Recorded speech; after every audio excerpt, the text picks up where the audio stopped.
Hey, how's it going, everybody? I'm here with Dr. Anthony. He is the doctor at Fountain of Youth Chiropractic, located in Campbell.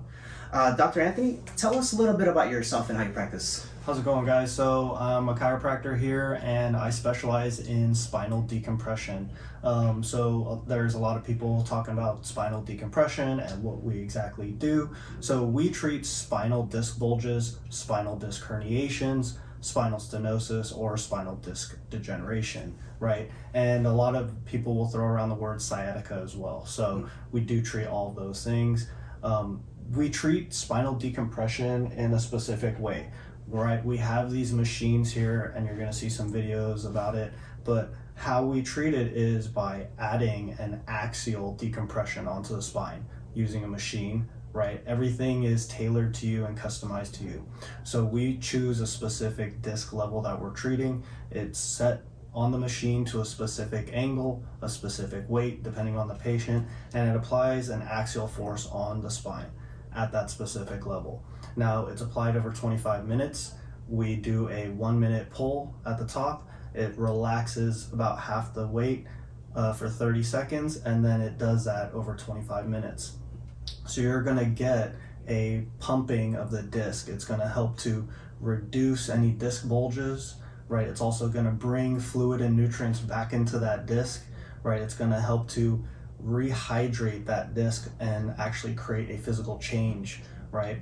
What that also does is reduce any pressure that you may have on a disc bulge, right? So when that disc is pushing on that nerve, it's gonna open up that spine and to help relieve that pain. When you have that pressure on that nerve, it's gonna cause that pain to go down the leg, right? If it's in the low back, or if it's in the neck, it's gonna go down the arms, hands, fingers, and shoulders, right? So that's caused when you have a disruption of the central material at the disc. What happens is that fluid can bulge, it can put pressure onto that nerve, right? And again, that's where people throw around that word sciatica. So sciatica is that symptom of pain down the leg, right? And it can be caused by a few different things, but the main one is if it's not going all the way down the leg, right? If it's going down in specific parts of your leg, then that's going to be indicative of a spinal disc lesion or spinal disc bulge. Right.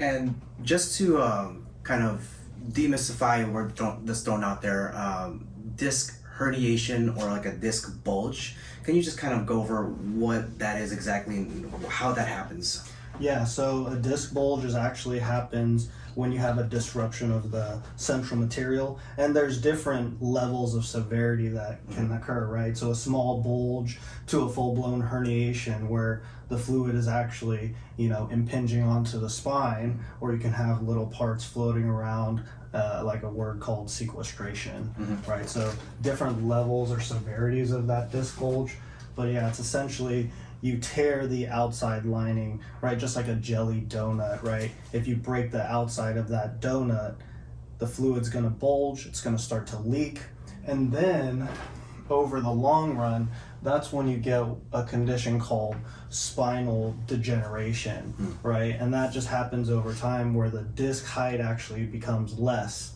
right? And that's when the nerve actually becomes pinched down over time, right? Because you don't have the structures to support that nerve flow, right? So it's just like the wearing down of, as we have in our knees where they say it's bone on bone. Yeah, essentially that's what happens in the disc. Gotcha. And you mentioned, I kind of went over it earlier, but what are some of the specialties or modalities that you use to treat these patients? So we have a full spinal decompression program, and that's going to include the spinal decompression table. That's a 20 to 25 minute session, right? Then we follow that up with some ice and electric muscle stimulation that helps to break down any muscle spasms that you're having, helps to re-educate the muscles, flush out inflammation or swelling in the area. We'll also apply a cold laser that helps to energize the cells, starts the healing process, induces some fibroblastic activity in the cells. We will also follow that up with spinal manipulation therapy, getting the chiropractic adjustments, of course, and we'll follow that up with a little bit of arthrostim and a little bit of massage gun as well, right? So we like to focus on all the parts of the body, or all the parts of the areas that are being worked on. So it seems like when a patient comes into here, it's not just like typically what you think about a chiropractor. Oh, I'm just gonna go and get my back cracked. Right. Oh, yeah. There's a whole lot more that goes on to treatment. Oh yeah, and with the spinal decompression program, like I said, it's all customized to you. So we don't put anyone on that table unless they have X-rays, MRIs, so I can identify what level is actually the injured level. Right. Mm-hmm. I'm not guessing with any patients. I'm not putting them on unless I see what's going on. We want to be sure about what we're doing. We don't want to waste people's time. Okay. Do you happen to have like a certain population of patients that you treat, or is it just mostly like all ages that come in? It can be all ages. We've seen younger patients. They'll typically have your disc bulge, disc herniation injury. Typically from sports, weightlifting. We do have a lot of workers. Your blue collar workers doing the heavy lifting, right. Construction. Right. You also have the older population where they're experiencing more of that arthritis, that spinal degeneration, and they just need that decompressive force onto that spine. Gotcha. Now let's take into account what area we live in and the type of workers. Say you have a tech worker that wants to stay active, goes to the gym a few times a week, tries to go for a really heavy deadlift on a Saturday, and pop something. Feel something in my back. They come into your office. So how do you approach this patient? So with an injury like that, right, we always think, okay, it could be something like a sprain or strain. It depends on how severe the injury is and where their symptoms are, right? If they're experiencing any neurological symptoms like burning, tingling, or numbness, we're immediately thinking, okay, it might be a disc injury, right? If they're thinking, okay, it's more muscular, it just feels sore and tight in one area, then we might treat them with some spinal adjustments, a little bit of muscle stimulation, right? And treat it like a muscle sprain or strain for 6 to 8 weeks, right? If it's not improving over that time, then we can pretty much safe to say, hey, we need to go get some imaging done, right? Now, if it's severe where, okay, I was on the floor, I couldn't get up, right? Or I have that burning pain down the leg, it goes right to a specific part of my leg, the bottom of the foot, things like that, inside of the toe. We're immediately thinking, let's go get the imaging done, right? Most likely, I'm going to send out for an MRI. I want to see the best image possible, right? I want to be able to fully evaluate the injury. And then we'll set that up. Once I get the images, we'll look at it together, right? So the patient will actually get to see their images. I'll explain what's going on, and then I'll give them a few options for treatment, most likely spinal decompression. Okay. Now you work in a practice that has multiple practitioners. How would you say that workflow goes? Do you are able to treat each other's patients, or you have your own separate patient base? Yeah, so we have our own independent practices. So he's got his own patients, I've got my own. We have a front desk staff that we share. They're taking care of, most of the stuff that's going on. So as a staff-driven practice, we focus on the adjustments, the consultations, looking at x-rays, MRIs. We're making sure everything's running smoothly. They're the ones, that are helping us out. They're our extra pair of hands. So, we can run our businesses independently, and because we have so many rooms, we can have, 8 to 10 different patients in at the same time. Right, yeah. Okay. And I found you through your social media campaign, mostly on like Instagram and Facebook.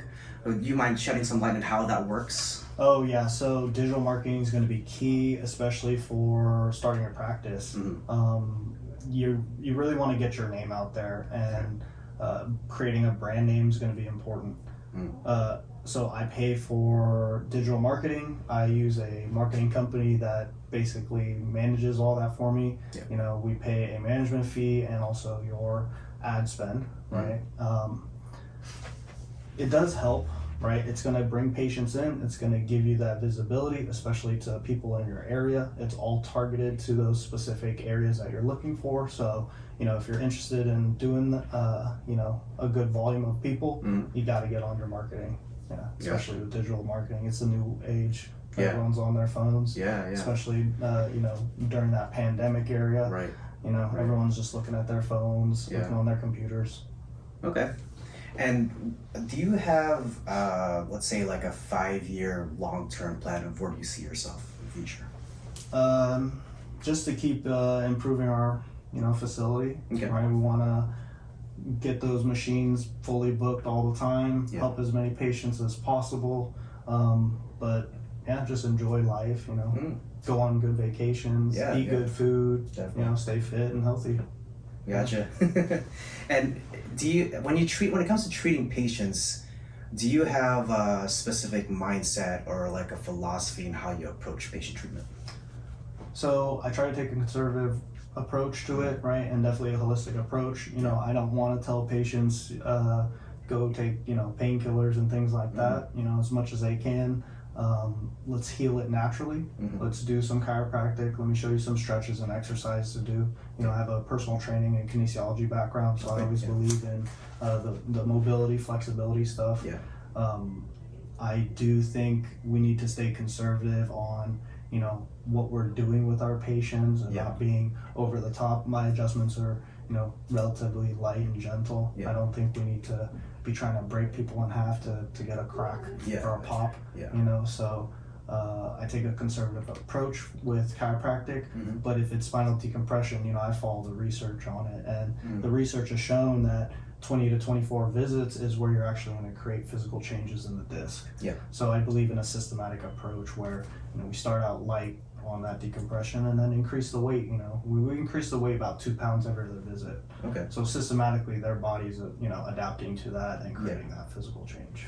Okay. And we were actually speaking earlier about this topic, about spinal decompression, and I've had experience with a flexion distraction table where it kind of brings your spine like this, versus the modalities you have, it's axial and it goes straight like this. Yeah, so that was something that I was experiencing, and I think that you get the best results from spinal decompression because when you're doing flexion distraction, right, you're creating that flexion again, which you have a posterior disc injury.